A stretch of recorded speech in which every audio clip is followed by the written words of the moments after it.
order and ask that everyone please stand for the Pledge of Allegiance to the flag.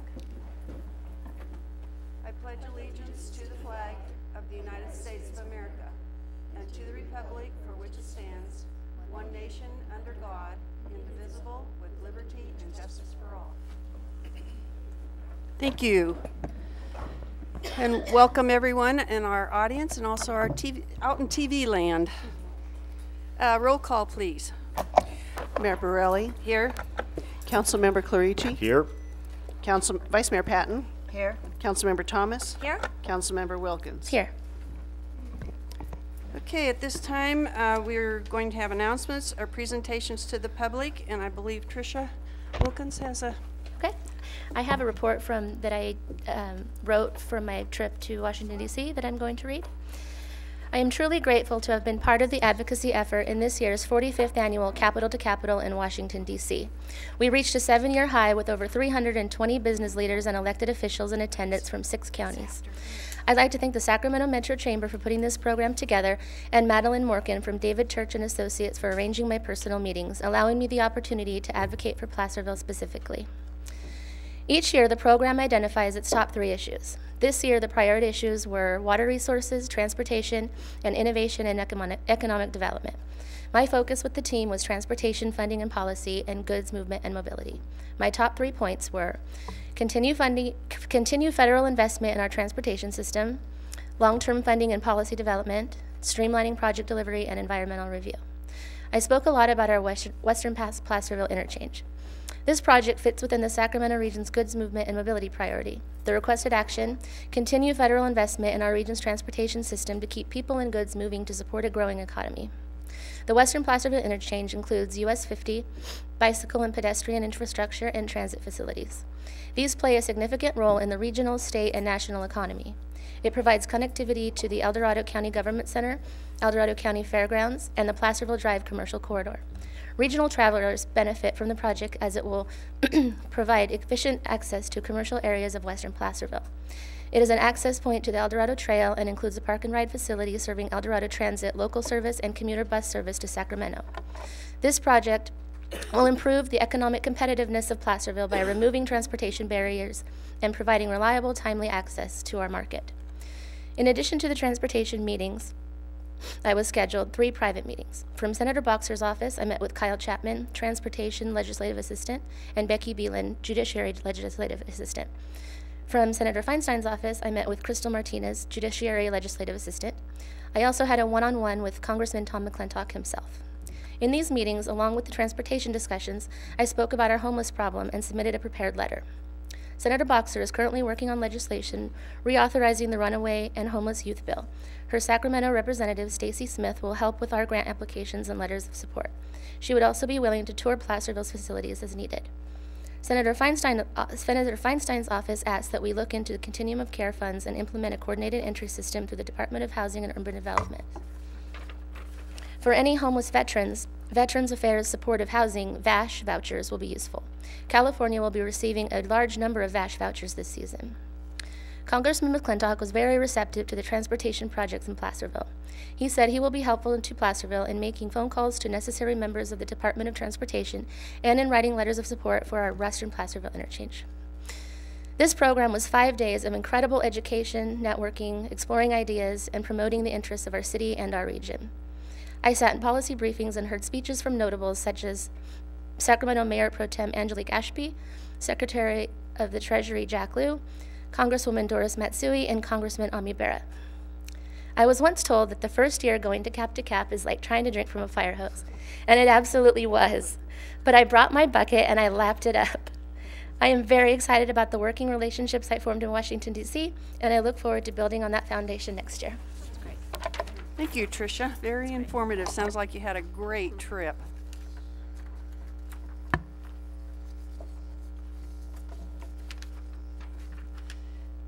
Okay, do we have any more under announcements, presentations? I just have a real quick question to ask our Chief of Police. Is he still able to walk after the walk a mile? And thank you very much for showing up. That was great. I think it was a successful day. There were certainly a lot of participants, and So hope they made a lot of money. And okay, closed session report. Mr. Driscoll. Thank you, Madam Mayor. Tonight in closed session, the council, with all members present, unanimously rejected the claim of David Wang Crawford and also unanimously denied the application to file a late claim on behalf of Kayla Krywitz. Thank you. Adoption of the agenda. So moved. All in favor? Aye. Ceremonial matters, we have none scheduled tonight. Public comment. This portion of the meeting is reserved for persons wishing to address the council on any matter not on the agenda that is within the subject matter jurisdiction of the City Council. State law prohibits the council from acting on items not listed on the agenda except by special action of the City Council under specified circumstances. The mayor reserves the right to limit the speaker's time to 3 minutes. The mayor will recognize you, and when you come to the microphone, please state your name for the record. You are not allowed to make personal attacks on individuals or make comments which are slanderous or which may invade an individual's personal privacy. Please give any written material presented at the meeting to the city clerk for public record. First, I'll ask if we have any written communication. Mayor and Council, just one item, letter that was received from Mr. Kurt West. Each of you received a copy of that, and just to note that was received. Okay. Okay, oral communication. Is there anyone from the audience that would like to come forward and address?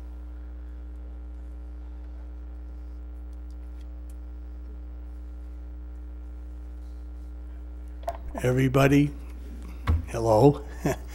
I'm Kurt West. I went ahead and submitted the application to go ahead and for the amendment. And I'd like to go ahead and put on the agenda at the earliest convenience. It's been about 3 months since I went and submitted a letter to the council explaining my situation. So I'd like to follow up on that. We're just going to go ahead and ask to be put on the agenda, even if it's a special.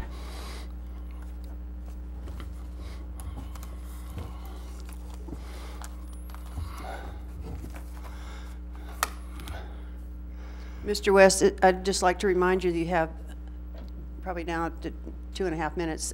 So if it's too lengthy, maybe you might want to pick out certain parts that you feel are more important, if one is more important than the other. Well, I think the only important thing to do is to go ahead and make sure it gets to be, I don't know what the correct word is, agendized, to get it on the agenda. And I understand we have. Because I've spoken. Good. Okay. Okay. Go ahead, please. I don't have anything else to go ahead and say other than that we all received the copies of all the letters and documents that I've sent to you. Okay. I made copies of each one for everybody, and there's nothing new other than that. I just want to go ahead and be agendized. Okay. If that's the correct phraseology. Okay. Thank you. Thank you very much.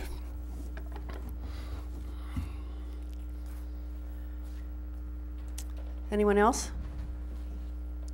Seeing no one, I'll return to the council. Consent calendar. All matters listed under the consent calendar are considered routine and will be enacted by one motion by roll call vote unless any members of the council wishes to remove an item for discussion. The reading of the full text of all resolutions will be waived unless a council member requests otherwise. Do I hear any requests? Yes, I would like to chat a little bit more about 8.5. Okay. Need to chat about chickens? Chickens. I'd actually like to pull it off the consent calendar, John. If that's okay. Yes, maybe that's it. You want to pull it? I want to pull it off the consent calendar and then chat about it. And have it returned to the, okay, Yes. for discussion. Any other one? Okay, do I have a motion to? I'll move to adopt the consent calendar with item 8.5 pulled. Second that? All in favor? Aye. Aye. Okay, we will. Roll call. Oh, Sorry. I'm sorry, we have an accounts payable register. If it's money, I have to call poll. Mayor Borelli? Aye. Councilmember Clarici? Aye. Vice Mayor Patton? Aye. Councilmember Thomas? Aye. Councilmember Wilkins? Aye. Okay, items pulled from the consent calendar. Mr. Clarici. Yeah, I just, I understand that this is basically a request to start a process that will, I understand that this is a request that will start a process where there'll be more processes to talk about this particular subject. But in reading staff's report, which was good and brief, there were a couple things in there that sort of struck me. One is that one of the things that we're sort of hanging our hat on here is that there haven't been a lot of complaints about chickens in the city over the last so many years, but that's also because they are prohibited. And so therefore, is this a function of people not caring about chickens, or, well, they just haven't been around a lot, and so therefore we don't have a lot of complaints? Also, I mean, maybe this is part of the process that we would go into, but you know, I'm a little concerned about staff time. Who's going to handle the complaints? How do they get handled in a city that doesn't have a lot of time and resources? How are we going to deal with this? I don't have anything personally against chickens. I like chickens, but I do think that there's some serious issues here that have to do with time and where we live and the suitability of this inside an urban environment. I do know that they have them in Sacramento, but then I also go to Fair Oaks and there are feral chickens, and it can be an issue. So anyway, I thought I just wanted to get it out and then give an opportunity for anybody else to ask any questions about it as well.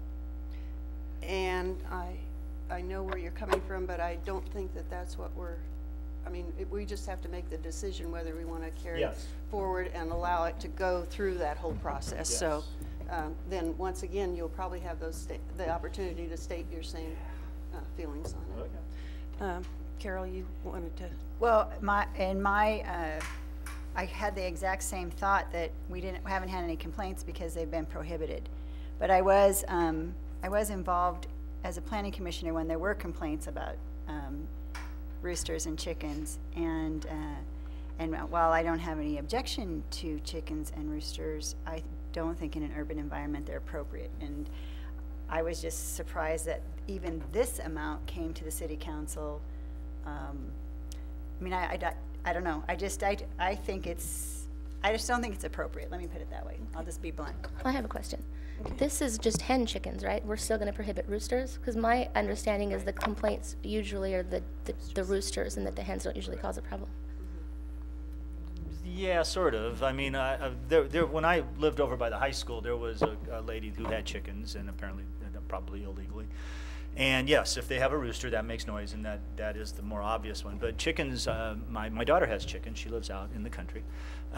When the chickens are laying eggs, they make some sound. Chickens are not a quiet thing. They're, this idea that just the hens are kind of hanging around and not saying anything is not entirely accurate. They do make noise.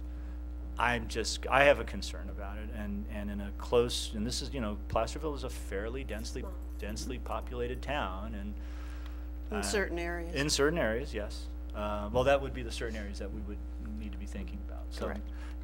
I guess the question is, do we want to allow staff to just go down this path at all? Wendy? Oh, I guess I have a question, I guess, for staff. Have we received numerous citizens requesting that they be allowed to keep chickens? Is this a citizen-driven process, I guess, that's what I'm asking? Yes, this is not staff-driven. This is being driven by citizens that have approached staff requesting that chickens be a permitted use. Currently, there's a number of residences in town that do harbor chickens, and they are currently illegal. And I do know that some of them have roosters, because I hear them myself. I've heard a couple too. We would propose, have a number of other cities. In fact, I know, at least in my research, we looked at a number of different cities that have changed their ordinances to allow the keeping of chickens, small numbers of course. Staff would develop, or at least propose developing, basically performance standards that they would have to meet. They would have to have a chicken coop, they'd have to be a certain distance from property lines. So since all property is not created equal, not all properties probably would be able to meet the standards to have chickens, but those that could meet the development standards could have chickens. We're thinking maybe up to 4. A lot of cities go from 4, maybe as many as 6.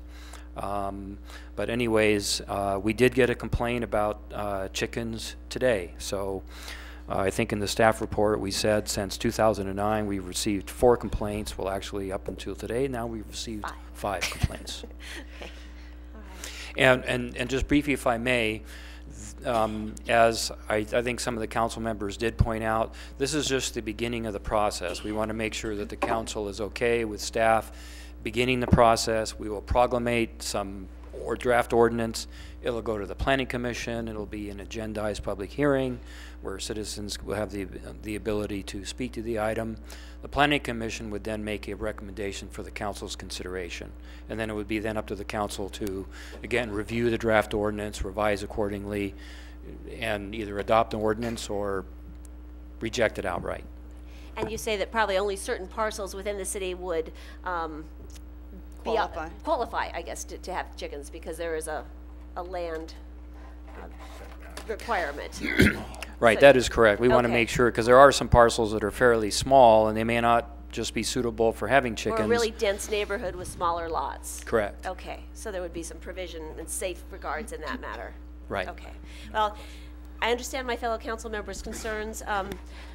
And yet there is, a growing movement. I understand the farm to fork movement, sustainable food, and especially we're identifying ourselves also as an agricultural community, and I understand 4-H, our ability for our students to engage in those kinds of activities. And I feel more comfortable looking at this with the regards that there are, land requirements, that not just, any parcel in the city could put up 6 chickens or have 6 chickens. I tend to agree, Wendy, along those same lines. I think we ought to give the staff the opportunity to go forth with this, and they've got enough time that I think they can, they can research even maybe more county or cities that have allowed it, and find maybe where mistakes have been made, and I just have.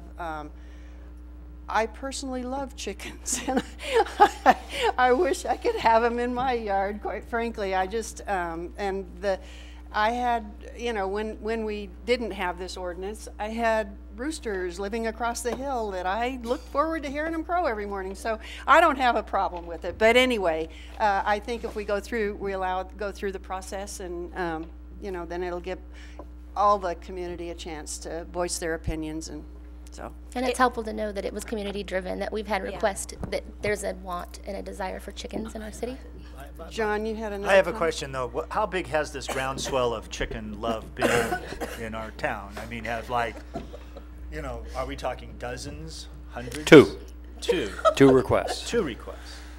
But Okay. again, there are So- a number of chickens in town. I think if any of us were to walk the various neighborhoods Yes. and areas of the city of Placerville, you hear them everywhere. You do. And so So we could make them legal we can legalize those illegal chickens. and have. And we will outlaw the roosters. At least that's what we propose. The other thing that I do like about perhaps looking at this is when we looked at cleaning up our borders and the island annexations, I think one of the main challenges with people not wanting to become part of the city was this rural agricultural lifestyle, especially in light of their children. And so if we perhaps had this barrier down, it might give us that opportunity more in the future. Yeah, You're more right. 4-H friendly. That's Yeah, right. exactly. Pierre, can I ask when the amendment was amended, when the ordinance was amended to begin with? Because chickens used to be here. Yeah. Then they were restricted, and now it's like we're doing it again. Yes. So, I mean, do you know when the ordinance was amended? I do not. The only thing that I can add is we do have an estate residential zone, the RE zone, and that allows agricultural activities. So raising, grazing of livestock, poultry, other animals, that is permitted in that particular zone. So we do have a zone where you could legally have roosters and chickens and pigs and whatever else is considered livestock. But I would think that the city probably has not allowed chickens probably since, I would say, the late 60s, early 70s. When looking at the zone districts, I see no ability to have livestock or chickens or other animals, farm animals. Okay. Do I have a motion? I will move 8.5, staff's recommendation. I'm sorry, Jackie's waving her arms back there. I was just, and that was one thing, public comment on this? Yeah. Okay. Anyone wishing to come forward and talk about this?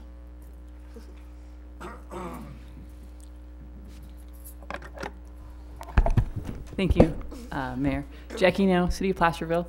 I know quite a few people who have had chickens for many, many years in Placerville, so the fact that there's been no complaints, it's pretty good.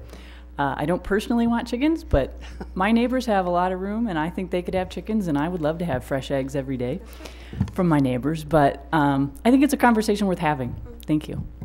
Thank you, Jackie. Anyone else? Yeah. Hi, Sue Cooper. So I was actually here in October, and I was directed to get in touch with Pierre, so I actually might have started the chicken ball rolling, and so I've been tenacious. The egg. The egg rolling, yes. And so I just wanted to voice that I'm in support. We had chickens, 2 of them. Our neighbor complained, and we had to rehome them, and it really was sad. And so we have like this beautiful coop, and so it's just dying to have chickens again. So we're hoping, and again, the research I've done, you can have, like up to 4, no roosters, no slaughtering, have a cleaning ordinance, just, you can regulate it to the point where it's just, some chickens, some egg-laying hens, and not cause a problem. So, and we live on 3/4 of an acre, and we got a noise complaint because neighbors don't always like what neighbors do. So Okay. it's unfortunate. Thank you. Thank you.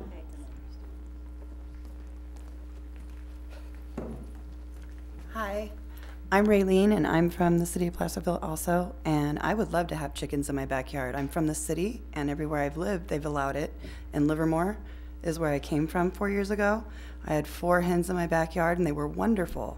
And none of my neighbors had a problem with it. And I rehomed those hens just 3 months ago because I was a renegade chicken farmer and found that out. I didn't know they weren't allowed here. I followed the county ordinance instead of the city and rehomed them. I am not one of the 2 people that have requested chickens, and I want them badly. And my girls want them. My 8-year-old's 4-H project was interrupted by this find out of my renegade guerrilla chicken farming. But yes, I think it would be a great thing to have, and it's a great way to educate your kids. It's a great way to keep bugs and pests down on your land. They eat mice, they eat rat babies, they eat all kinds of different things. They aren't just egg layers. There's a lot of research that you can find out about chickens and how great they are for us. Thank you. Thank you. Anyone else? Excuse me, I'm sorry, go ahead. Sorry. Hi, Laura Fitzgerald. I live here in Placerville. There is a website called Backyard Chickens that I think a lot of people use as a resource that says that Placerville allows them. So I think most people aren't even aware that they're not allowed, because it probably is citing the fact that Outer Placerville allows them. And so anyway, not a lot of people have called and requested them because they just don't know, unless or until there's a complaint. We have several neighbors with them. We have an empty, beautiful coop too, and kids in 4-H, and we would love to have them. And I'm of the thinking that if there was regulations in place, I know it's hard to have the funding to enforce things, but at least that way all of these renegade chicken farmers, then if you do have a complaint, it can be managed rather than just ousted. And we are an ag community, and it's just crazy to me that all of our Sacramento neighbors in impacted areas, not just bigger parts of Sacramento, but they're allowed to have them. And I agree with all the farm to fork and all the good ideas. So that's our thinking. Thank you. Thank you. Anyone else? Okay, now I'll bring it back to council. I have a motion. And I will second that. Okay, all in favor? Aye. Aye. Aye. Opposed? No. Okay. Ordinances. Waive the second reading of an ordinance amending Chapter 9 of Title 6 of the Placerville Municipal Code relating to the sale of unclaimed property and adopt said ordinance. Chief Heller? Thank you, Mayor, Council. At the council's April 14th meeting, the ordinance was introduced, the amendment to Chapter 9 of Title 6 of the Placerville City Code. Basically, the purpose here is to update the evidence storage requirements for property. The current language requires at least 6 months to elapse prior to the disposition of property, and the updated language would reduce this to 90 days, with the exception of firearms and other items that are excluded under state law. So the proposed language is listed in here, but I'll quote it. With the exception of firearms and other property specifically regulated by statute, any unclaimed property held by the police department of the city shall be held by the police department for a period of at least 90 days. And after said property has been held for the period as above set forth, such property shall be sold at the public auction to the highest bidder or disposed pursuant to the sections of this chapter. The options here are to proceed with the amendment and update the ordinance, or not proceed in updating the ordinance. The only minor, there's no budget impact, minor cost involvement here is probably a more efficient operation resulting in an overall cost savings. Recommendation of staff is that we waive the second reading of the ordinance and amend Chapter 9, Title 6 to the recommended language. And with that, I've brought Commander Ida, our support division commander, who oversees our property and evidence operation, and he could probably answer any questions dealing with quantity and that sort of thing. Okay, do we have any questions about this? Nothing from the council. Anyone in the audience care to come forth and address this? Seeing none, I'll bring it back to the council. I'll move that we waive the second reading of an ordinance amending Chapter 9 of the Placerville City Code relating to the sale of unclaimed property and adopt said ordinance. Second. Roll call, please. Mayor Borelli, Aye. Councilmember Clarici, Aye. Vice Mayor Patton, Aye. Councilmember Thomas, Aye. Councilmember Wilkins. Aye. Okay, public hearings, we have none scheduled. Discussion, action items. Acknowledge and file the basic financial statements and independent auditor's report for fiscal year 2013-14. Mr. Warren.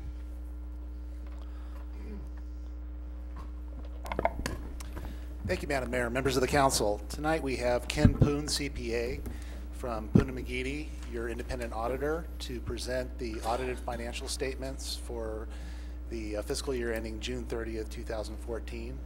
And with that, I'll hand it over to Mr. Poon. Thank you, Dave. Good evening, Mayor and members of the City Council. My name is Ken Poon. I'm the managing partner of Poon & McGeady.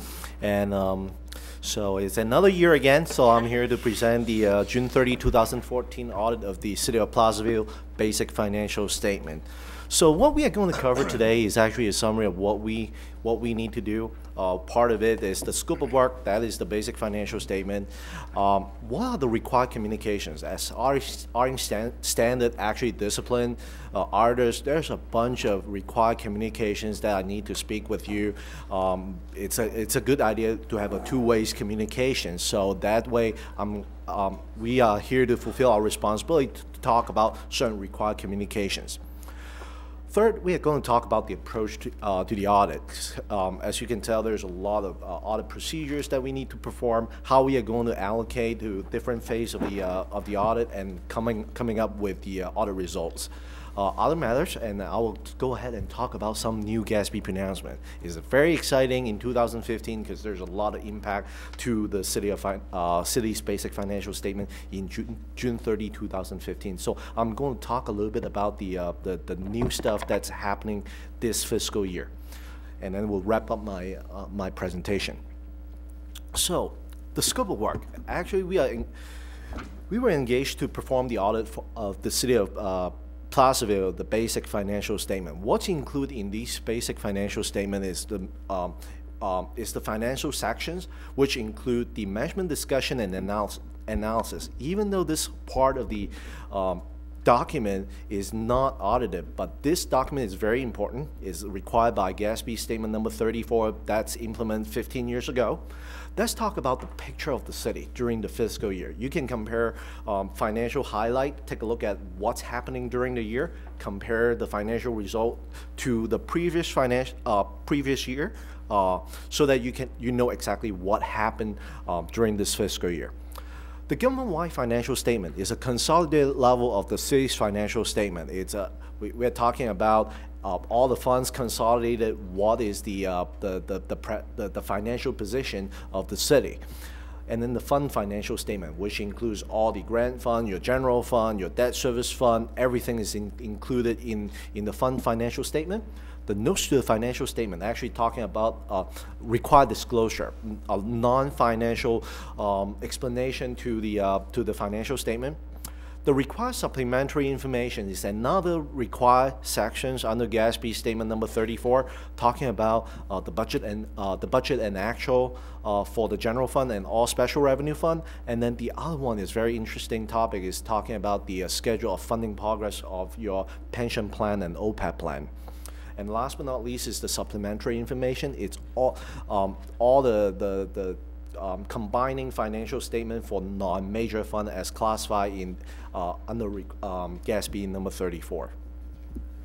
So certain required communication. This is auditing standard on 114.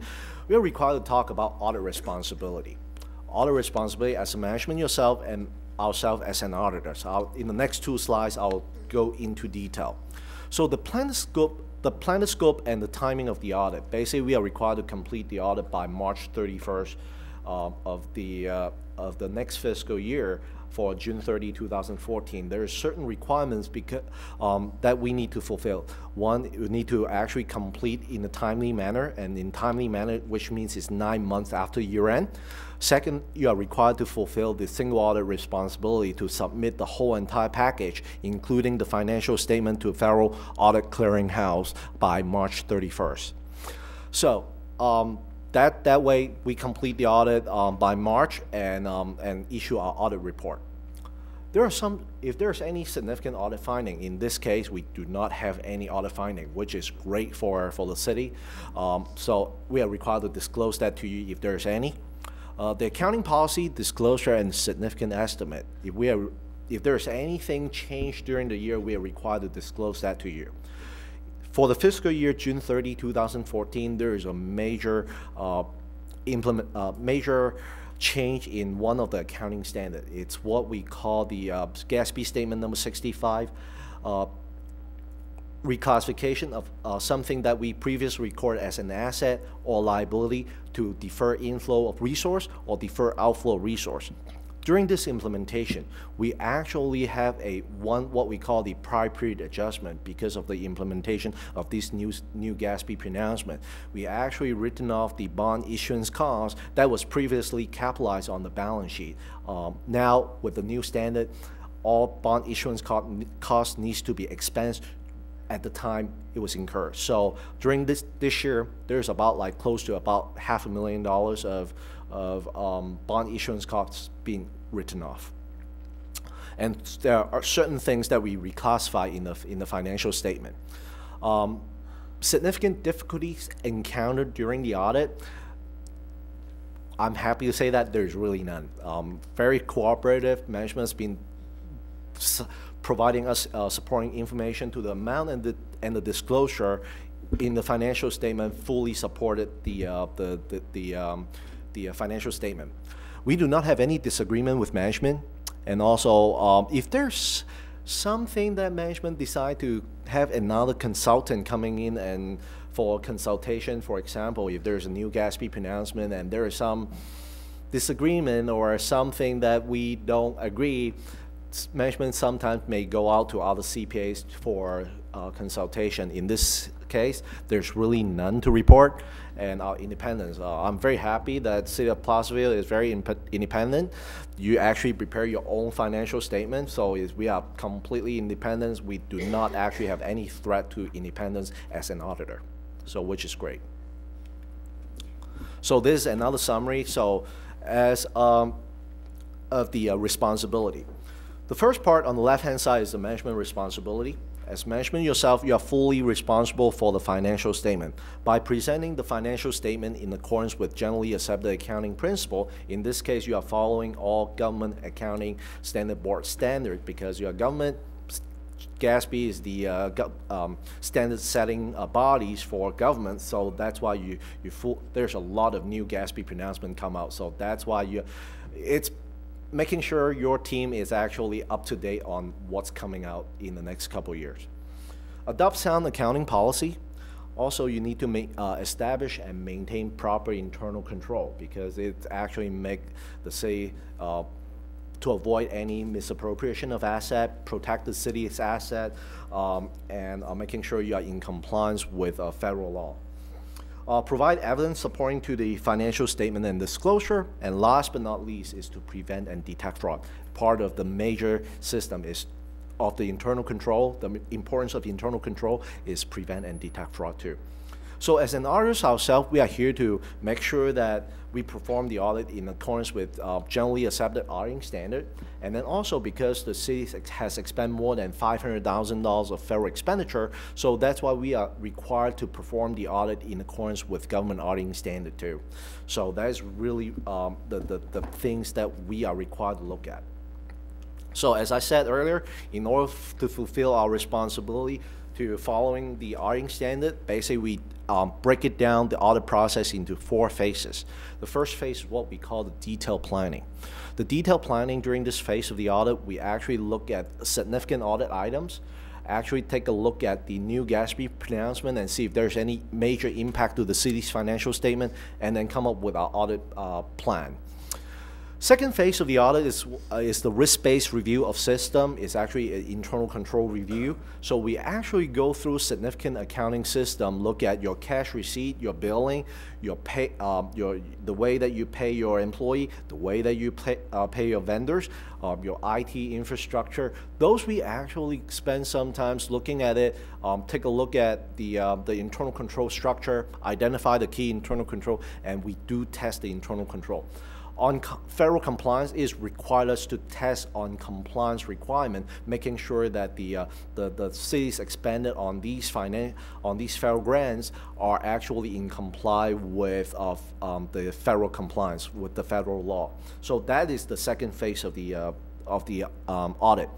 Once we identify the risk, the more the risks that we identify, the area that we will be focusing a lot more. So that's why phase 3 is test of account balance. So we actually go through the balance sheet, making sure that all your balance sheets are being supported, looking at your aging report on receivable, looking at your payable, looking at the cutoff testing, so that we know the account balance is fairly stated on the balance sheet. On the income statement side, we actually do heavily analytical review, making sure that we compare to prior year amount, and then also we actually set expectation, making sure that the numbers are in line with our expectation.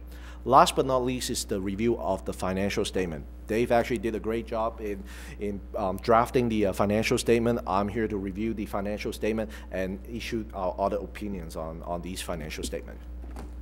So the overall objectives of the whole entire audit, you have a full system evaluation, include IT control, the internal control analysis and audit risk assessment, compliance verification. We look at your reconciliation and confirm the balances. We perform analytical reviews, making sure that you are implementing the new auditing, the accounting standard, and last but not least is the financial reporting. As a result of our audit procedures, we fulfill ourselves and be able to issue what we call the unmodified opinion, which is the best opinion that the city can get, which means that the financial statements are fairly presented in all material respect. All the significant estimates significant accounting policy have been consistently applied, except for those new stuff coming in. Estimates are reasonable, and the disclosure are properly reflected in the financial statement. We do not have any disagreement with management. There's no material weaknesses or significant deficiency in internal control. Internal control were noted. There's no accounting issues. No material irregularities or fraud were discovered. So no one's cooking the book. So that's great. So the next couple slides actually is it's an overview of your financial statement. I put it in a summary so that you can see the financial position of the city as of June 30, 2014 compared to 13. What are the changes are? So the total asset. As of June 30, 2014 is a point in time. You have $118 million compared to last year. You have $120.5 million. Total liability 63.3. Last year, 2013, 66.7. So the net asset is the net worth of the city. So as of June 30, you have a total net position of $54.8 million, which include $45.6 million is what we call net investment in capital asset, which is your infrastructure net of all the related debt. The restricted part is actually restricted by enabling legislation or by third party. You have about $4 million. The unrestricted part is about 5.1. Compared to last year, very similar. You have $44.5 million in investment in capital assets, $3.7 million as unrestricted, and the $5.5 million as unrestricted. The couple $100,000, as I said earlier, is majority is the bond issuance cost that we wrote off. So for year-end June 30, 2014, you have a total revenue of about $20.6 million. That includes all the tax revenue, all the grants, totaling about 20.6. And in 2013, you have probably $21.8 million. Total expenses, 19.15, and in 2013, you have 19.1. So the net operating income is about like $1.4 million increase compared to last year. In 2013 is 2.67. So after looking at the consolidated level as an artist ourselves and as a city management, you're always concerned about general fund. So let's take a look at the general fund. Total asset as of June 30, 2014, you have $2 million and close to 2.1, and in 2013 you have 1.6. Total liability, 414,000, and in 2013 391,000. In fund balance, that means you have 266,000, which is what we call non-spendable, and the unassigned is about $1.4 million. Compared to last year, you have 238,000 as non-spendable, and unassigned is about $1,028,000. So the income statement on the general fund. So total revenue, you have close to $6.9 million. Compared to 2013, you only have like $6.5 million. Total expenditure, you have 6.6, close to 6.7. Last year, 6.6. Total operating income is about 213,000 surplus this year. Compared to last year, you have a loss of 53,000. So as you can tell, there's some transfer coming into the general fund also. So it's 204,000 during the year. So bringing up a net surplus for the city. For the city's general fund of about 417. Compared to last year, you only have like 107,000. Ken, if I may, and the primary reason for that $417,000 surplus is we experienced $329,000 in sales tax growth last year, which is significant. And I would like to make a recommendation for the use of that surplus as early as your budget workshop that's tentatively scheduled for the 21st of May. Okay. The next slide is actually one of the ratio that I always look at. It's what we call the rainy days fund. It's comparing the unassigned fund balance. In the old days, we call it unrestricted and undesignated fund balance. Okay. This year, the unassigned fund balance it's about $1.4 million. Compared to total expenditures of $6.7 million, you have about 21%. And in 2013, $1 million of an unassigned fund balance, and you have $6.6 million. So it's only 16%. But the National Credit Rating Agency, they're looking at this. They're recommending between 5 to 10, and the city has above that threshold, so which is really good. We always keep telling our clients you need to have a 20% rainy days fund using this, and the city actually did meet that requirement this year. One of the things that I'm talking about is in the require supplementary information, even though it's not audited, but you are basically wanting to know what is the funding progress of these pension plan. One of the things that I could not tell is the CalPERS, because you're part of the pool, you don't have your standalone information. So I don't have the funding progress information for the pension plan, but the OPEB plan, the other post-employment health care plan that the city has, you do have an actuarial study that's done every 3 years. So the last actuarial study that was done was on July 1st, 2012. So since the city is using what we call the pay-as-you-go method to fund this, so there's really no assets set aside in an irrevocable trust, so that the funding progress is always at the 0%. So the total liability, early age normal actuarial accrual liability for the OPEB plan is about $2.47 million. That needs to be funded in the future. The other matters, that's the exciting things about the GASB for 2015. GASB actually issued a statement a year ago talking about the accounting and financial reporting on the pension liability. This has not been implemented, and it's always an off-book entry on these unfunded liability. Is not as reported on the balance sheet at all. Now they realize that this is a liability that needs to put it back to the financial statement. So what's going to happen in 2015? You'll see the net pension liability to be first time reported on the face of the financial statement. CalPERS, we're working with CalPERS, and hopefully the information will be available and being audited by the plan auditors, so that we can use it as our audit evidence early enough for the issuance of the city's basic financial statement for the 2015 financial statement. But this is a challenge. But we are constantly working with CalPERS and making sure that they do keep us informed when they will release the information.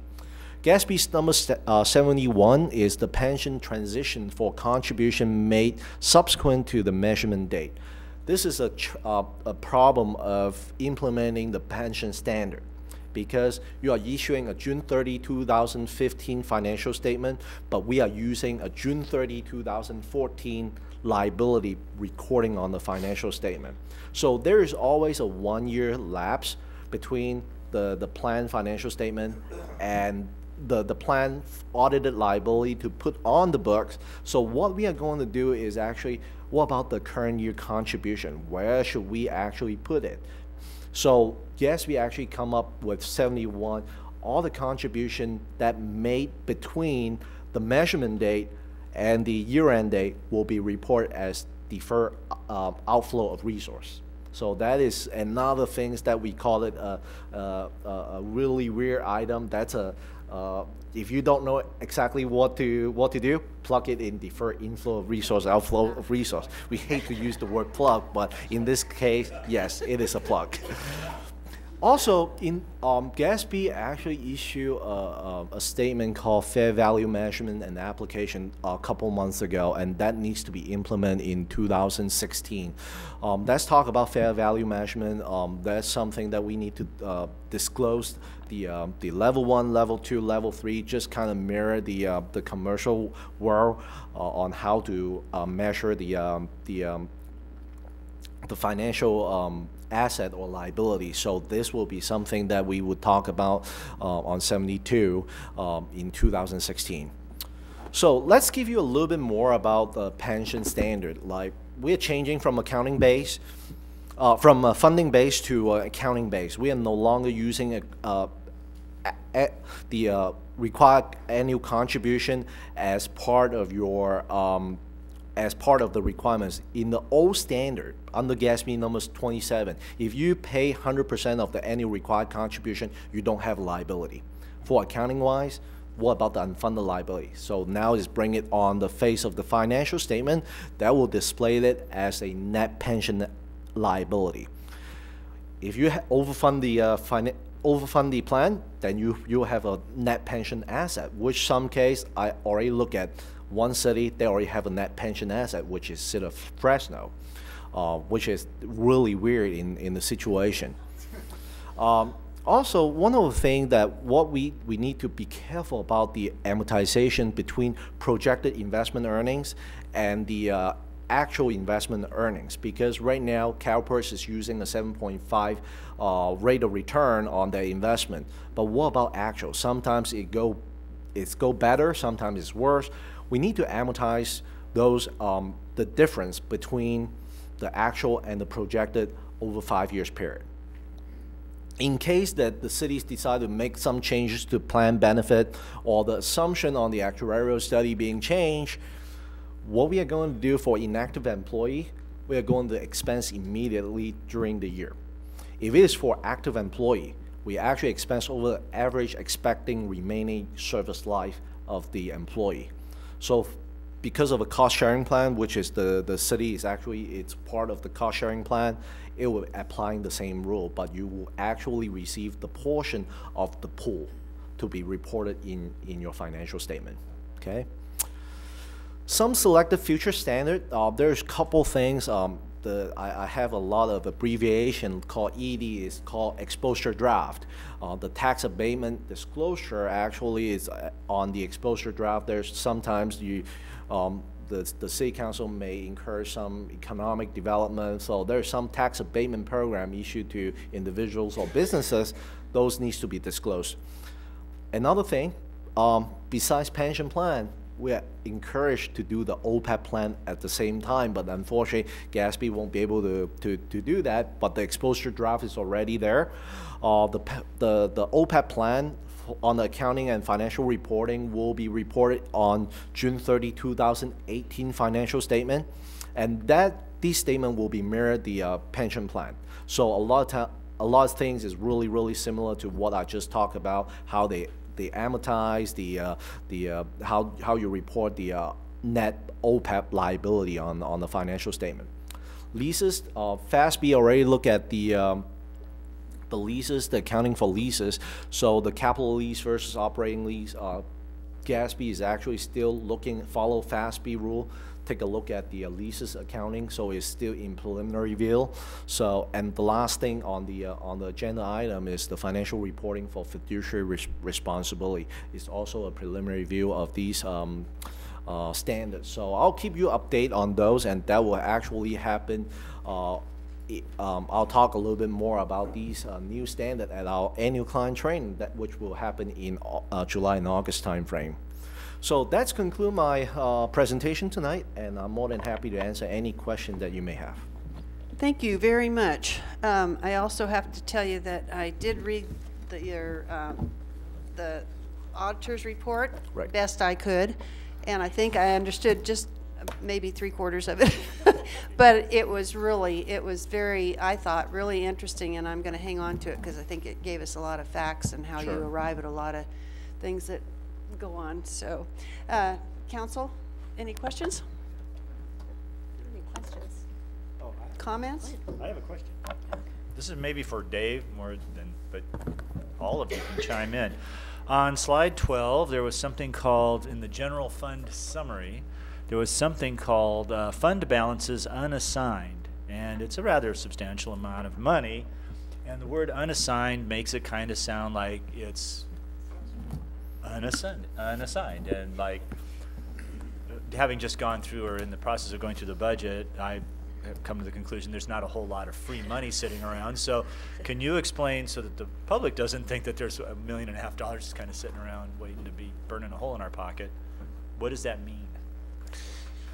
It means with the the way it's being displayed, the city council hasn't formally identified the purpose of that money, and we're going to be coming back to you in the next month or so with a recommendation as to the identification of that money.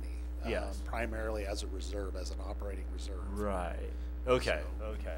Technically, it'll be somewhat mundane, sort of. Unofficially, that's what it is. Yes. But we need to formalize that. It's a good question. Okay. All right. Thank you. Thank you. I kind of assumed that, but I wanted to make sure. Okay. Anyone else? Any questions? Seeing none, is there someone then the audience would like to have a question? Yes. Yep. Come up to the microphone, please.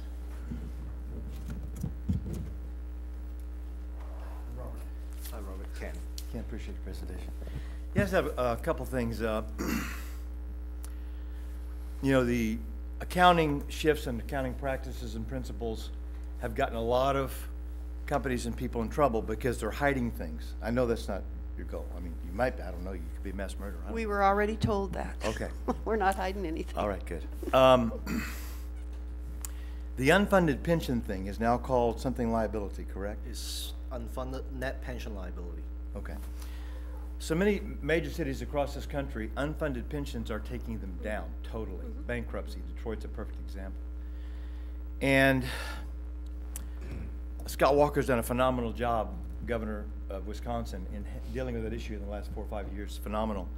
I'm just concerned the change in terminology, not being aware of what that is, the unfunded pensions, what it means, and not hiding what it really is. That's my only concern.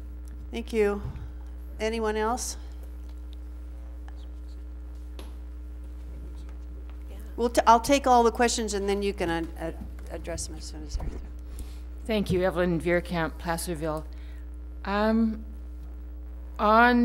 two separate items, on page 11, it shows the operating income being down 1.2 million from the prior year.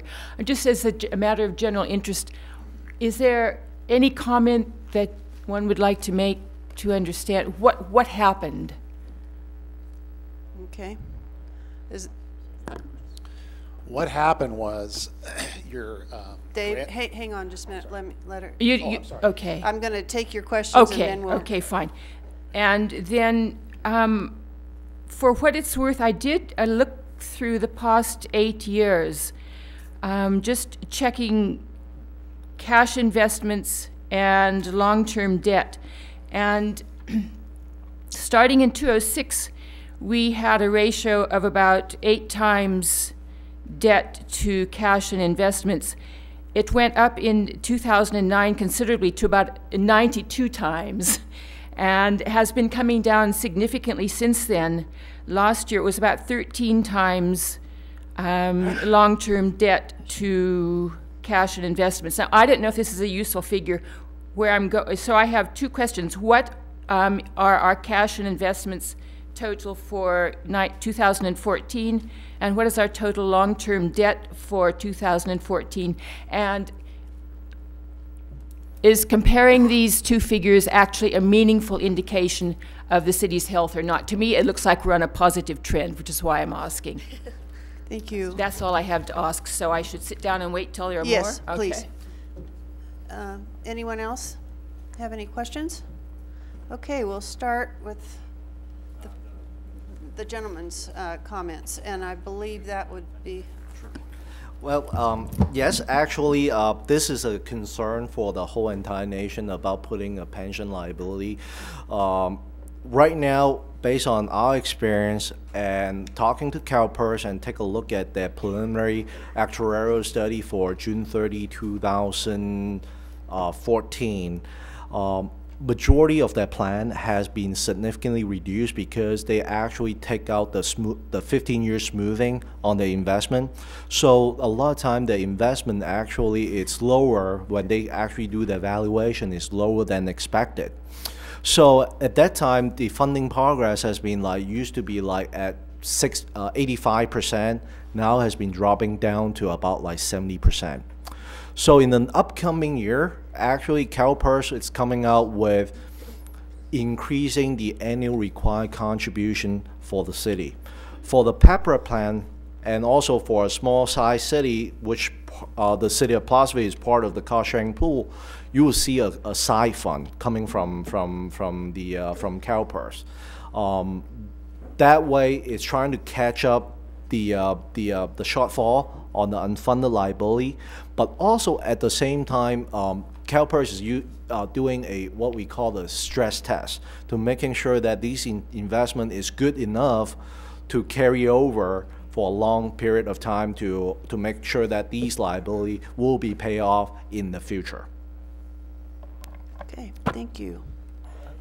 I think, though, that maybe to speak to the gentleman's concern, though, is just the reporting component of it, and how, you know, before it might have been kind of over here, but now it's actually going to be part of the financial statements and right. the like. And I think that is actually what the gentleman might have been speaking GASB 68 will actually be a more transparent way of reporting your pension liability, because it'll actually be on your balance sheet. Before, the entire unfunded liability was not on your balance sheet. Right. And so it'll show you your net position after taking into account your unfunded liability for pension. So it'll give the public even more information, and it'll actually display. It's not going to change your liability. We're still that, and I think that's kind of what he was talking about too, is the, you know, what it's, the liability and how much it's, what a burden, a terrible burden it is on the cities and counties. That's correct. And you're actually going to see, Ken, I don't know what the numbers are, but you're going to see a lot of agencies, their net position reduce because of the unfunded liability. So we're all going to kind of drop down a notch, most agencies. And I know that there's going to be, at the state level as well as the local level, information to the media about that, because I'm sure the public's going to have a lot of questions. It's nothing new, it's been ongoing. Yeah. Okay. And then also this information actually will not impact general fund. General fund is not going to be impacting all governmental fund. It will impact your enterprise fund and the government-wide financial statement. So when you actually book the liability is actually showing on the government-wide financial statement only. So it won't impact your general fund or any other governmental funds. Okay, and as Evelyn's questions, is that, Dave, would that be for you to answer?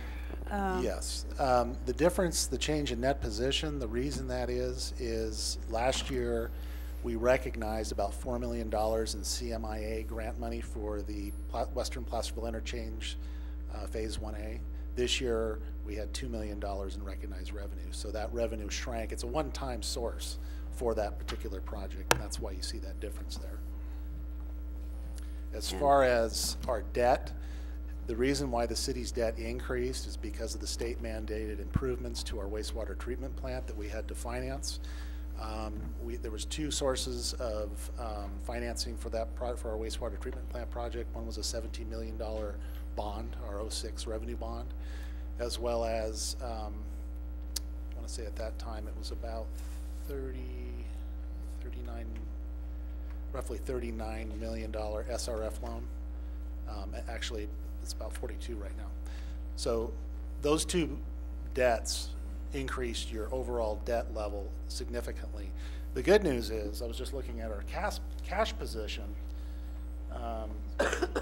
Your unrestricted cash position increased from 4.5 million to 4.9 million. So from 2013 to 2014, your restricted cash, which some of that is grant related, dropped slightly from 2.3 million to 1.9 million. But again, unrestricted cash increased. Okay, thank you. And has long-term debt also gone down this year? Yeah. Because I asked for both figures. Long-term debt did decrease. We did report it as of 2014. This does not take into account the $720,000 in capital lease debt that we issued this year for equipment replacement. That'll be on your 14-15 financial statements because we incurred that debt this year. This year. 14-15, correct. But even with that, your overall debt level has gone down because of debt defeasance, our payments towards our loans, the SRF loans we have, and our bond loan. Okay.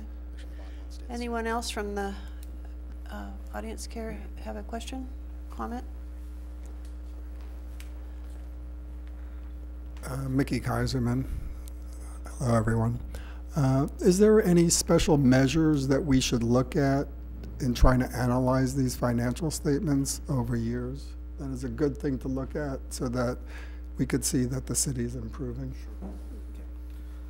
One of the ratio study that we always do is actually take a look at the cost of service of the governmental activities compared to the tax revenue that's bringing in to the city. So for this year, the total net cost of service, which means that your total expenses netted out all the things that you can charge for, including charges for service, charge the user for the service, or you receive operating grants or capital grants. So for the current year, the net cost of service is about $5.2 million. The total tax revenue, it's about $6.3 million.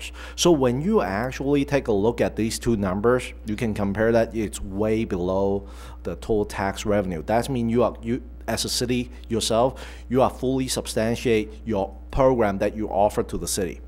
Majority of the city that I look at in the past, they're about at around 105%. So sometimes they need investment income. They need investment earning to substantiate their program that they offer to their citizen.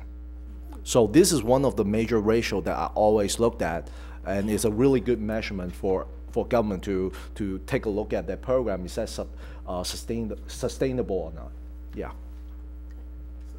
Is there an analysis that shows it year to year? You can actually put it in years to years. Yeah. Okay, anyone else? Question, comment? Okay. Thank you, Mr. Pun. And council, I'm going to bring it back to you, and Wendy seems anxious. I do have a follow-up question, perhaps to Evelyn's question. This is for you, Mr. Warren. I noticed on the full audit report that we got, which I have to say, Mr. Poon, was excellent, and I agree with the mayor's comments that I'm going to use this as a resource. It really helped clarify some of our history, where we are, where we've been, our options and our resources, and I just found it very useful, so I thank you for that. On page 10 of it, I noticed on the condensed statement of activities and changes in net position that I was pretty shocked to learn that there was about a 23% decrease in the revenue that we got for highways and streets. And I think we need to keep that in mind. Do we know, is that basically federal and state funding that has been cut, or where does that come from that affects our change in net position? Good question. It goes back to that Western Placerville Interchase Phase 1A. Okay. $6 million grant. And so. I see. Yeah, we spent $4 million the previous year, and we earned that revenue. So we got to book it. This year we are, or 13-14, we booked $2 million. And so, because the project was winding down, so did the revenue source. Okay, so it doesn't reflect a 23% decrease in state and federal funding for highways and streets. It just includes one-time funding. One-time monies. As well as ongoing. Okay, great. Thank you. So it's kind of a combination of factors in there. Combination, all right. Thank you. Okay. Anyone else, comments? Seeing none. Thank you. And thank you so much. We appreciate all your work and all your cooperation with our city, and thank you. Thank you. Looking forward to seeing you next year. Yes.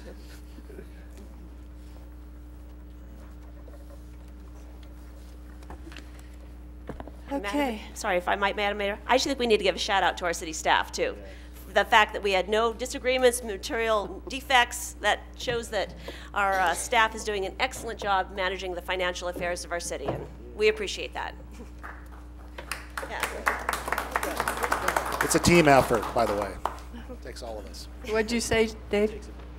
It's a team effort. Oh, we know that, yeah. But we appreciate it. Thank you. So I move that we acknowledge and file the basic financial statements and independent auditor's report for the fiscal year 2013-14. Second. All in favor? Oh, do I need a roll call since this is I guess, kind of talking about my. Okay. Seems ironic. We're receiving and filing. Okay. All in favor? Aye. Opposed? No. All right. 12.2.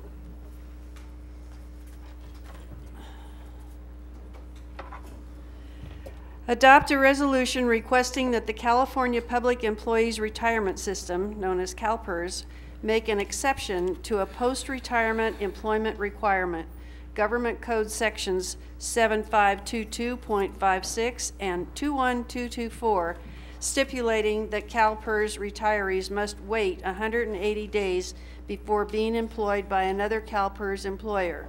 Mr. Yule? Thank you, Madam Mayor, members of council. The City of Placerville current gift shop coordinator at Goldbug Park intends to retire from her second job with the state of California on May 1st.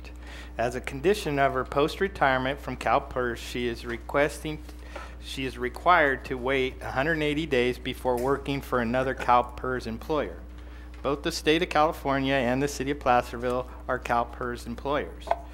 An exception to the requirement can be requested by the city through a resolution certifying the nature of the employment and that the appointment is necessary to fill a critically needed position before the 180 days has passed.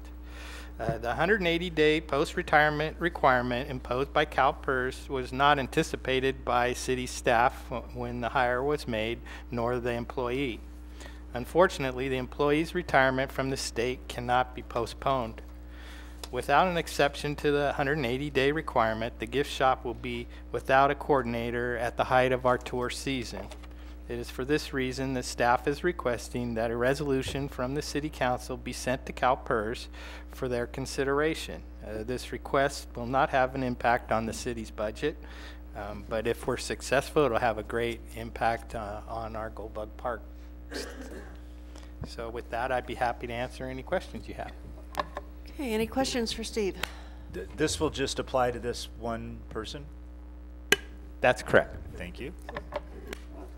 What happens if we're not successful? What's the plan? Good question. We're going to pick up Frank, our park superintendent. We'll take on some of the functions. Matt Lishman, our recreation superintendent, will also help. We'll all pitch in. She's doing an outstanding job, and we're all willing to do whatever we can. If we do have to wait that 180 days, we'll work it out until we can get her back. I've heard nothing but good about her work, so. Anyone from the audience care to come forward and comment on this? Seeing no one, I'll bring it back to the council. I'll move the staff recommendation to adopt a resolution. Second? All in favor? Aye. Aye. Madam Mayor, excuse me, I think one of the PERS regulations is that it be a poll vote. It's a PERS thing. You know what, I'm going to make a request that on these agendas, would you put a big red letter for me telling me which? I will. Thank you. Mayor Borelli? It's hard to just figure it out. Okay. Aye. Councilmember Clarici? Aye. Vice Mayor Patton? Aye. Councilmember Thomas? Aye. Councilmember Wilkins? Aye. Okay, council reports from other agency meetings. El Dorado County Transit, Commissioner Wilkins. Councilmember Wilkins. I've been talking about it for months, and we finally had our ribbon cutting grand opening and the 40th anniversary of the transit, and it was very well attended. Our own mayor was here, as well as our former mayor and board member Carl Hagan, and they had cake pops that I didn't eat, and it was really good. It was fun. But we didn't have a meeting. That's next Thursday. Okay, El Dorado County Transportation Commission, Councilmember Thomas. No meeting yet. Okay, LAFCO, Councilmember Patton. And is there a meeting? There's no meeting tomorrow either. Yeah, so it won't be till next month. SACOG, Councilmember Clarici. Okay.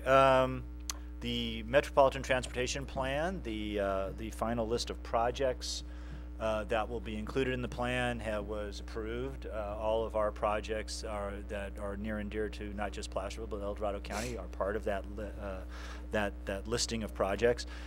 It's important to, I guess the only kind of inside baseball thing that folks might be interested in is that the projects they sort of break down in two areas. One that can be ones that are likely to be done within the next 20 years and ones that are pushed out beyond the 20-year time horizon. The important part of that is because lots of folks may not know this, but air quality, there's an air quality conformity standard that is applied to all of these plans. In fact, our regional transportation plan has an air quality standard on it as well.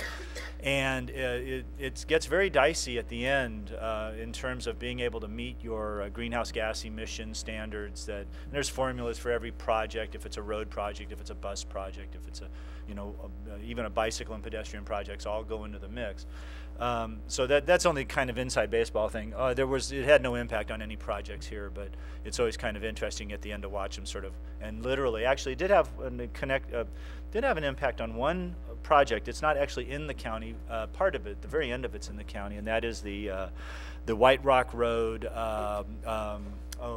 Grant Line Road connector that's called the South Connector or something like that. Anyway, we're part of a JPA. El Dorado County is part of a JPA. Supervisor Michalaka is part of the JPA board. And to show you just how important these sorts of slicing and dicing of this air quality conformity standard is, they had to actually move an endpoint of one of the segments of this project from Douglas Road, from Jackson Highway to Douglas Road, which is about a mile, but because of lanes and adding lanes to this thing and all the work they're going to do eventually, 20 years from now, it made a difference in that air quality conformity standard, and so they actually moved the thing, and that's sort of the jockeying that goes on at the end. The other one too is that I guess Dave would probably be more, and Cleve would be more familiar with this. We pay money to be in SACOG. It's not very much money, but but all money is important. So the fee is likely to go up. There had been some sort of fee because of the recession and hard times for some of the folks involved, some of the small cities that are involved in SACOG. They had actually done some smoothing and holding and not raising of fees and essentially using SACOG money to help pay some of the fees.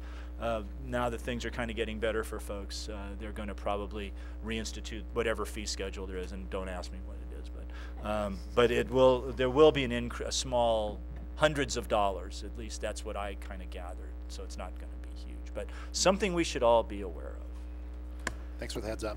Yeah, and then, actually, if you don't mind, this isn't one of my regular things, but I went on behalf of the city, I went to something in Winters called the Building Blocks of Great Historic Downtowns, and essentially it's sort of a design, marketing, and branding thing. They got money from SACOG to do this. Kind of one of the same programs I think that we're using to maybe do some analysis of Broadway, or it's kind of, at least the same guy wrote the grant or something like that. And actually it's very informative. Winters is a cute little town. They've got a lot going on, but they're also struggling in certain areas. And so this was an idea of how do you do the things, how do you fix up your town and make it more attractive, not just for tourism, but also for the folks that live there. How do you kind of infuse business activity and that sort of thing. So it's very interesting. The idea of a community as a living organism, sort of this thing that's sort of living and breathing, was it's always been sort of an intriguing way of looking at things for me personally. It was sort of done there. Two of the things I'd like to share with you. One is Placerville is a great town, and although many of these elements that were part of this presentation, and I'll try to get the presentation and share it with folks because it was very interesting. We can still learn from these kinds of efforts, but we have a vast leg up on lots of these things. And it's funny, I don't remember the lady's name who was making the presentation, the consultant, but when I told her I was from Placerville, she goes, "Oh, you guys have a great little town up here." So that's always good to hear when people tell that to you, especially ones that are trying to make money fixing up towns. And I need to get a picture of it, and I haven't done it yet, and I feel sorry about that. They had the coolest garbage can in the presentation, and basically this was a garbage can from Astoria, Oregon, and I'm sure you guys have seen it. Maybe it's only exciting to me, and you'll all go, "John, that's so old." But it was basically a garbage can, and they shrink wrapped on a thing. And in this case, they had used old pictures of old can covers, not can, like tuna cans. And so it was like Bob's Tuna, but it was from like the 50s. It was really cool. And I was thinking, we had the fruit shed up here, and you could have that, or you could sell them like I'm going to use this winery. I'm hoping it's geographically the closest winery to Placerville. Boger, not offending anybody else, but you could do something like that with the trash cans, and it could be like Boger Winery. Maybe you can sell them. I don't know. It seemed intriguing to me. Some people may hate it, but anyway, I thought it was very interesting. But there was a lot of things like that. But one good thing is Placerville's doing a lot of good things. Just want to let you know. Anyway, I'm done now. Awesome. Thank you. Great report. You know, that's why it's so it's just so important that when we can, that we attend other functions in other cities, because you know, I never come away not learning something, or you know, maybe something that we can you know, advance a project by or whatever. But so I am up for SEDCOR. We did not have a meeting. I'll be going next week. One of the things, the nicer part of being mayor is that I get invited to participate in functions, and I, on behalf of the city council, I attended the groundbreaking ceremony for the new Boys and Girls Club. Went to the Walk a Mile that was a great, well-attended function. I went to a Gold Bug Park meeting. We talked about particularly about the upcoming World Gold Panning thing. They really want to be involved and are going to be. Went to a CDAC meeting, the transit opening, and then the mayor of Placerville is included in, I think a lot of you are aware of the Stella Tracy scholarships that El Dorado High School gives, and this has been going on, I think, since the 60s. Anyway, the mayor is included in selecting candidates for that, so I went to that this morning, and it's just so, I don't know, mind-blowing almost. The kids that are out there graduating, so many times we hear the bad stories, but boy, there's a lot of good kids that are going on to college and representing Placerville, and it was a pleasure to be on that. So that's it. Okay, request for future agenda items. Request for future agenda items requires a majority concurrence of the council. I have one. Yes, sir. I think we should discuss Mr. West's request. He has certainly he's talked to me several times about it. We have received many letters from him. For folks out there that may not know, this was the gentleman who wants us to rethink the ordinance regarding medical marijuana, having a dispensary here in town. There used to be a dispensary, now there isn't. And he's come to us, he's talked to me, I'm sure he's talked to other folks, and I think we should give him, the respect of saying something about his request. So I don't know if that's an agenda item. I guess if we decide not to have an agenda item, that would be the answer to him, but I think we need to finally kind of just sort of tell him what we think. So do you want to explore it from the safety aspect of a community, the revenue side of it, all the considerations that go into it? That concept? It's a serious subject, but I'm going to try something. I think we should give it the exact same consideration we're giving chickens here in town, which means we go and do the process.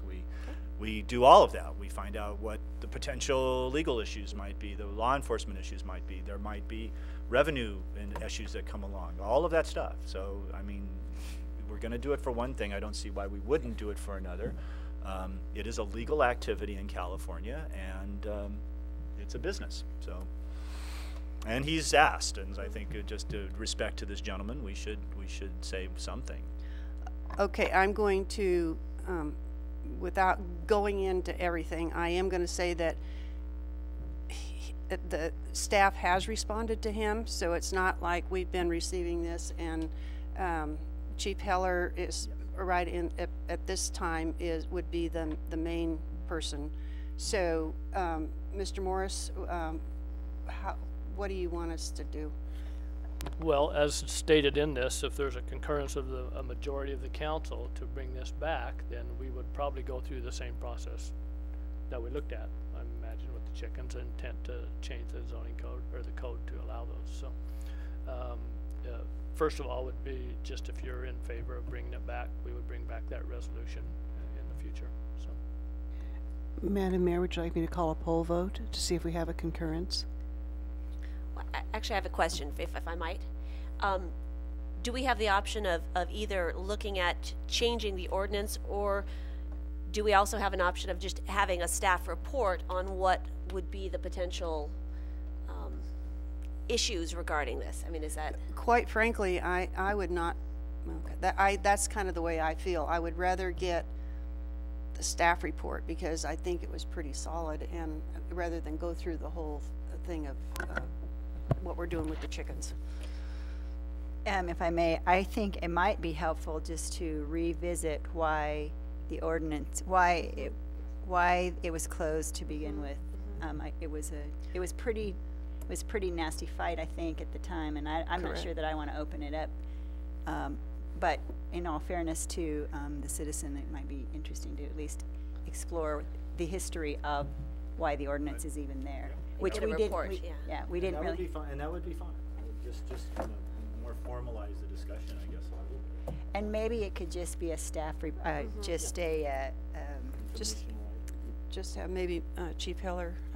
Yeah, just under the staff report rather than an actual agendized item. I mean, I don't know. I'm just throwing it out there as a conversation. I'm going to get your input, please.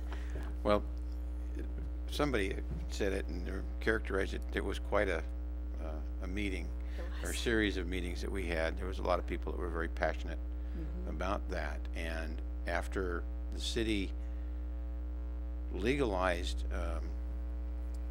the dispensaries, we found there were some issues with them, and the police department had some issues with them. We had some issues with how the law was being interpreted in terms of what was required for the caregiver relationship so that marijuana, medical and medicinal marijuana, could be dispensed. We had a moratorium for probably 9 months while we were waiting for the state courts to decide whether or not cities could in fact prohibit dispensaries. When that decision was made and the courts said yes, you can, it came back to the council with the alternative of, I think there were 3 alternatives: keeping our ordinance as it was, modifying it to try and clarify some of the issues, some of the legal issues relating to who could get medical marijuana. Could you just walk in and sign up and be a member, or did there have to be some sort of a relationship, a caregiver relationship there, or prohibiting them? And ultimately the council made the decision to just prohibit them.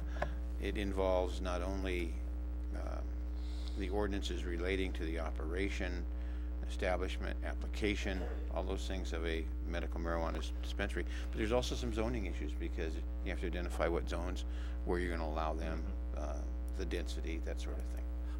When did all this happen? About 2010. I want to say somewhere. Yeah. I think it's. I was on the council after that, when we. Yeah, I closed think him Cleve down, was city manager. Yeah, he was. Okay. So it started in 2010 and ended in probably 11. Okay. 11, yeah. And I also think that with this gentleman, that it's a personal issue, that you know, and so I do believe that he has. It's been explained to him, but maybe because. Well, he operated. He the did first one. Exactly, and so there's it's kind of about him, and so if he wants to, I mean, I don't mind if everybody concurs. Could we have a vote? I'd be of a staff report. Is that what? Let's clarify that. Yes. Okay. A Let's staff. get all the background information. Right. Just get the information so that. Background information, the whys and wherefores, the history. And the considerations. Some of the considerations. Right. Yeah. From a law enforcement standpoint, especially. Yeah. Especially because the majority of us weren't on council when that was happening. Right. And it would be useful for us to have it in writing and to have all the pieces, because we've received his letters and I've met with him. I think we all have. Yeah. We've heard his story, but it's kind of hard to, when you weren't there, when you weren't part of it, and the public too, they would have that to look at rather than just what's going on. Well, is it this or that? Well, yeah, like the zoning and everything. Just have all the pieces together in the staff report. Okay. Mayor Borelli? Aye. Councilmember Clarici? Aye. Vice Mayor Patton? Aye. then we have concurrence. Okay. Do you want me to continue voting? We have a majority that wants it to come back. Councilmember Thomas? Aye. Councilmember Wilkins? Aye. Okay. Who'll take care of that? Okay. Okay, city manager and staff. Oh. Oh, okay. Sorry. That's okay. I had a conversation with City Clerk Susan Zito about the availability of a calendar on the city's website. The past month has been pretty horrific with meetings being changed and personal lives getting in the way, and I've had a hard time, and I think I'm pretty good at handling my calendar, but this month particularly has been difficult. So I'm wondering what the other council's ideas are, or maybe we can ask George Spriggs or someone in IT to look at a interactive calendar, or I mean, ideally I would like it to be interactive, it may not be, but something where anyone could go on the web and see what the city is doing at any one time, whether it's a blue ribbon committee, I mean, and I don't know the legal parts, I don't know about closed session, I mean, I don't know, I think everything has to be open to the public, but I don't know that either. Just quickly, we do have a calendar on the website, has regular meetings. We need to do a better job on these special meetings, and there were a lot of confusion with dates and stuff, trying to schedule some things with budget and et cetera. I apologize for that. In fact, we have one more we want to talk to you about under staff reports, so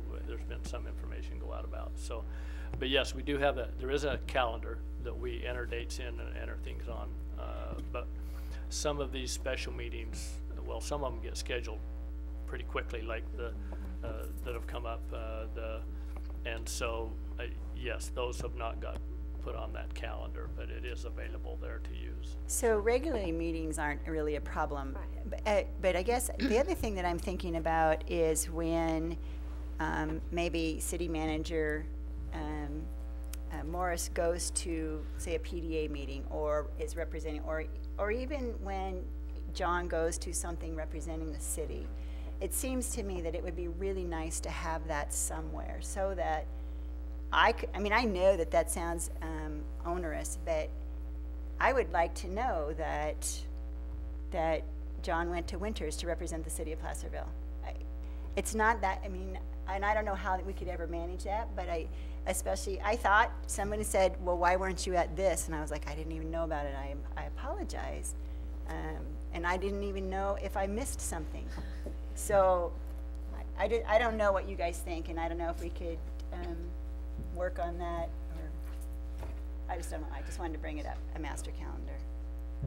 So you would like to see a calendar that you could go in and enter those things that you, because some of these, as you know, some of you go to things that I never know that you go to them either. Right. So, yeah. and that's fine. I'm not objecting to that, but somehow we would need to get the information. So maybe it is that you have the responsibility to enter that item when you're going to something. Well, that's the idea of an interactive calendar, right. Where people, and then the city says, you know, we can't guarantee that this is, well, I don't know how you do it legally, and I'd have to leave that up to John. And all the boards that we all serve on, it would be up to those members to enter, like the ribbon cuttings or any of the ceremonial activities of those boards and commissions too, for the public to know about. Yeah. And I will have to, I will say that everything that I attended was publicized, so I don't know. And if not, a lot of times Cleve will send, but it all goes to all of us, that, you know, this is, you know, or the invitation, it goes to all of us. So how about in the weekly update? I mean, this is a simpler version of that. I don't, maybe we'd get to the point of interactive and maybe public, but maybe just so that we know in the weekly update, if you say week's upcoming events, or, you know, like the ribbon cutting, or the ones you know about, obviously. Like we get like the first Thursday dinners and some of the league things. I don't know if it goes to the city manager or not. I know I get them. I think everybody on the council we get them, yeah, so we would know, but maybe if you can organize it and just put at the bottom upcoming events reminder. I can definitely do that, yeah. Yeah, that'd be helpful. Yeah. Thank you. Anybody else have any requests for? Okay, now city manager and staff reports. Report by the Director of Development Services on the temporary use permit TUP 2015-01 issued to Mike Herzog, which allowed a wedding ceremony at the residence located at 2711 Coloma Street on April 12, 2015. Mr. Rivas. Thank you, Madam Mayor, members of the council. At your last council meeting, you had requested that staff come back with a report regarding the temporary use permit that was issued to Mr. Mike Herzog regarding a wedding ceremony that was conducted at 2711 Coloma Street. So to give a little brief history, on February 17th of 2014, the Planning Commission approved a conditional use permit for what's called the Heritage House Gardens Bed and Breakfast, which is located at 2711 Coloma Street. That conditional use permit allowed for a bed and breakfast use without the ability to conduct any wedding ceremonies. On March 12th of 2015, the owner made an application with the Planning Division for a temporary use permit to conduct a single wedding event at the residence, and that wedding was scheduled for April the 12th of 2015.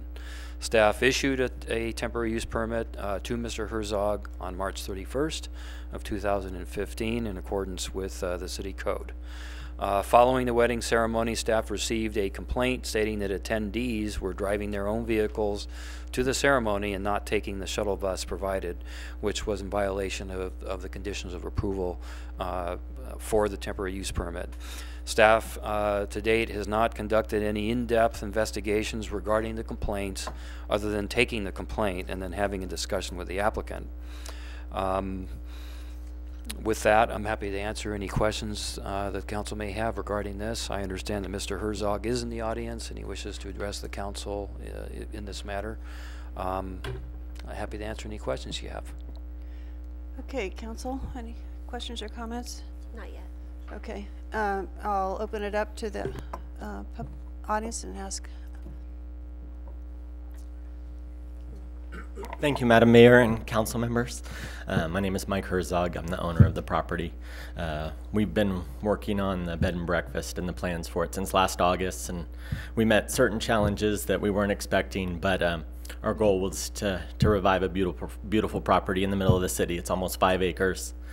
And we didn't anticipate what happened at the Planning Commission, but obviously some of the neighbors had gone around, had basically didn't believe that we were only going to do ceremonies, which is just the vows, that part of it. And all of the receptions would be at Sequoia Mansion.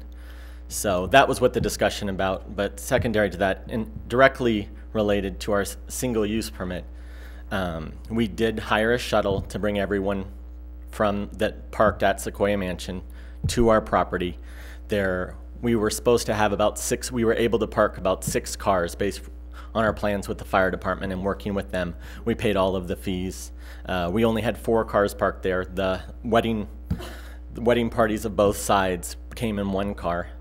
It was actually something where we didn't even need to get a plan. I didn't say this in the process because I wanted to do everything right, but my daughter was in the wedding, so it wasn't even something I needed to get a permit for. Sorry, it's pretty frustrating. In regard to people driving to the property, there was the person that did the flowers and the photographer, those 2 vehicles. When the first shuttle came in, it was basically a test run for the driver because we wanted them to go the safest route around. It was a longer route, but basically took that blind away from right there on the corner of Coloma. And 2 cars did follow that shuttle. I turned one of them around because I was waiting in the driveway. We have a long private driveway, and I was at the end to turn anyone around that did come, so we made sure there wasn't any conflict. And a neighbor on the corner stopped one of the other vehicles and filmed them and talked to them, and that was the other vehicle. So they did follow the shuttle. We did have a couple couples walk over knowing where our property was. That was obviously something that I couldn't avoid. The first shuttle, the test shuttle, came in at 3 o'clock, and the last shuttle with the last people left at 5:03. So we're talking about 2 hours and 3 minutes on a Sunday afternoon. Limited noise. It went exactly as we had planned it. There was no loud music, as several neighbors had said we would do. We're a very private family. One of the people that complained the last time talked about noise at our property. And I mean, it could have been a very social family that had parties every weekend, and we don't do any of that. So we could have dinners right on our lawn under his property. So it was something that we had planned to do. It's very hard to run just a bed and breakfast, so the ceremony aspect of it and our relationship with Sequoia Mansion and their inability to do or their weddings on their front lawn because of the cemetery and the small space was just something that we felt was a good plan. It's a beautiful property. It's very private, and we've spent 7 months reviving it to where it is now. So it's been a frustrating process, but that's my reasoning. There wasn't cars that were coming in. The neighbors, the one that was running around chasing the shuttle with her iPad, stopped one of the cars. There was one other, and the other ones were all allowed to come. Everyone else came on a shuttle. Thank you. Any questions from council for Mr. Herzog? Okay, no. Thank you. Anyone else care to come forward and speak on this issue? Good evening, ma'am. Council members, I'm Michael Kirk. I live on Oak Terrace Road. And I spoke a couple of weeks ago with regards to this, and I can speak for the 20 people that neighbors that I've spoken to about this entire process. I do think with regards to the temporary permit that we're talking about today, I think the neighbors just weren't aware that there was a temporary permit issued. And we just got done February 17th, and the Planning Commission had denied the plan, and then within 7-8 weeks, here come buses, here comes a wedding, what's going on here? The Planning Commission had stated that, it's probably best you talk to neighbors and, and that sort of thing. And so I think if there was a little bit of communication done, that probably would have squashed probably all the backlash from a couple of weeks ago. So that's pretty much the gist of it when it comes to that. I'm not related to the person that took the videos. I did see the videos myself, and there was one couple, and this is one of the concerns that they had, or I know I have living on Oak Terrace Road is somebody was lost, and they had one of the announcements in their hand, and it had the address and so forth on it. And I know in the application that I saw, it did state that guests will not have the address of the ceremony, will not be permitted to drive to the ceremony location. It states right in the application, but a temporary use permit application that I see here. So guests who arrive late will wait at the Sequoia Mansion. So those are the things that I observed. We're not trying to be bad neighbors here. It's a very dangerous area. These roads here are very narrow, just extra traffic and, whatever else goes on. These, we've talked about the noise. I'm not going to go over all that again, but we have concerns. It's a very narrow road, and all these roads, Crestview, Hillcrest, and Oak Terrace, and Edgewood. So that's all I have. Thank you for your time. Thank you. Anyone else? Seeing no one, else coming forward, I'll bring it back to council. Madam Mayor? Yes. Mr. Rivas, I see, and from Mr. Herzog, thank you for coming tonight, that the letter that Mr. Herzog sent the city is now, regardless of this one incident, not going to be operating as a bed and breakfast or an event center anymore. Is that my understanding? The applicant, the owner, does have a valid conditional use permit to operate a bed and breakfast. Right. So it's at his discretion then not to operate a bed and breakfast. And under that conditional use permit, it does not authorize commercial weddings. So unless he came in and sometime in the future for a temporary use permit for a single wedding event, he could do so. What was interesting was he stated that his daughter was in the wedding. So I just want to point out that the temporary use permit was issued because staff assumed that this was a commercial wedding as opposed to a private wedding. There's nothing preventing anyone from having a private wedding ceremony on their property. Right. Sure. I am a bit concerned, though, as I have talked to neighbors that have said that they have witnessed many events there on the weekends. And I've had someone that I know that has been offered that as a wedding site, and on the Sequoia website, there are pictures of the site as a wedding venue. And that concerns me because the Planning Commission denied the property as a wedding venue. So to advertise it as a potential option on the Sequoia website causes me concern. So I just, want to make it clear that the city has not given permission for, it was a one-time use, it's done, and that there will no longer be events there per the Planning Commission's decision. Is that correct? That is correct. And due to the controversy, if say, for example, that the applicant were to come to the city staff and request another application, we would deny that. He would then have the opportunity within 10 days after staff's denial to appeal that decision to the Planning Commission. And the Planning Commission would render its decision, and then the applicant would again have another opportunity to appeal the Planning Commission's decision to the City Council. Just seeing it on the Sequoia website caused me for concern. So.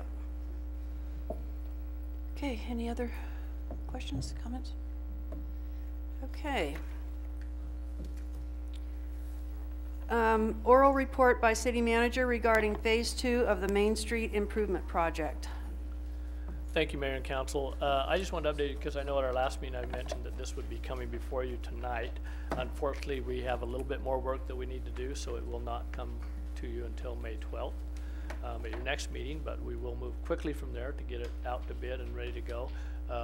As you know, all of the surveys and information that you've seen at our next meeting, what we'll be doing is presenting to you what our recommendations are regarding the elements of the project that we will be doing going forward. And so we'll show you the pictures, the results of the surveys, et cetera, and our recommendation of how we move forward with that. So, and the funding for it, how we're going to fund it. So we'll have that at your next meeting. And that's it, unless you have any questions regarding that right now. Just mention quickly Phase 1A of the project, the water project. I think they have tonight and tomorrow night, and that should be all finished up. So we're very, very close on that one. Phase 1B, you recall, is the sewer project. Will be happening towards the end of May, last 2 weeks of May. Very non-invasive, though. You shouldn't see very much about that at all going on. It'll again be done at nighttime, but it just doesn't require much in terms of closing roads and stuff that will affect us. So. Okay, questions, comments? Okay, upcoming items.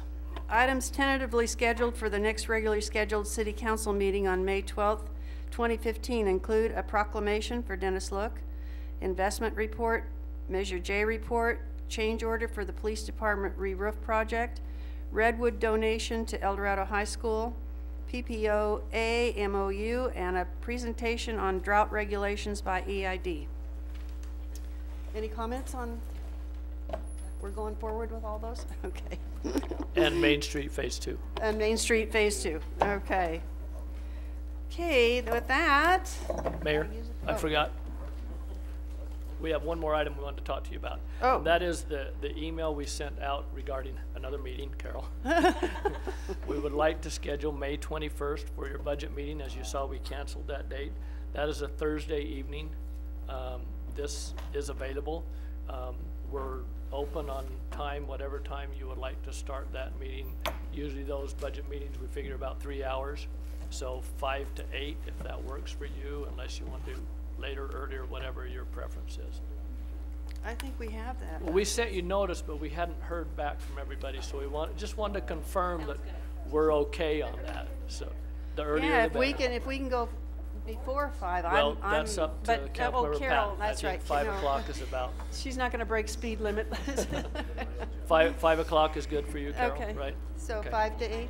All right. So 5 to 8 we'll have it. If we started at 4:30, that would be okay too, because I can usually get here about 4:45. I mean, and yeah, it for takes the a few minutes to initial. get started. Yeah. So if you want to start at 4:30, that's fine. Not a big deal. That's okay. We'll go 5. We'll keep it at 5. Yeah.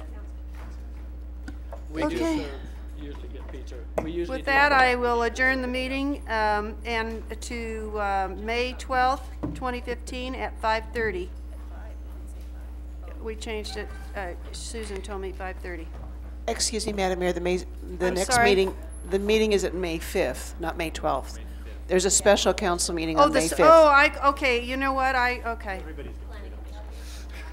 May 5th at 5:30.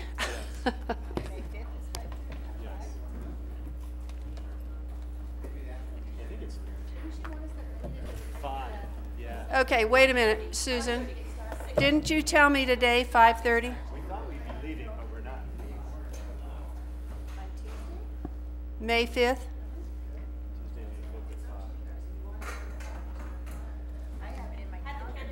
Then let's do it. If Carol says it's 5, then it's good. But the candidates have been notified for 6, we should keep it.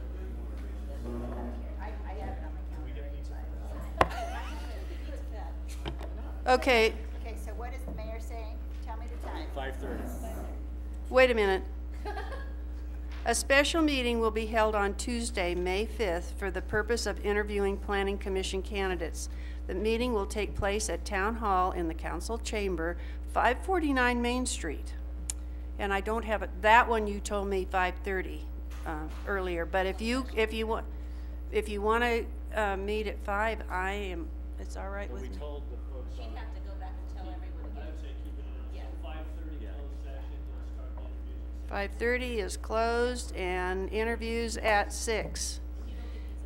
And the next regular council meeting will be held May 12th, 2015, 5 p.m. closed session, 6 p.m. regular session. And that's subject to change. We might not have closed session, right? With that, the meeting's adjourned.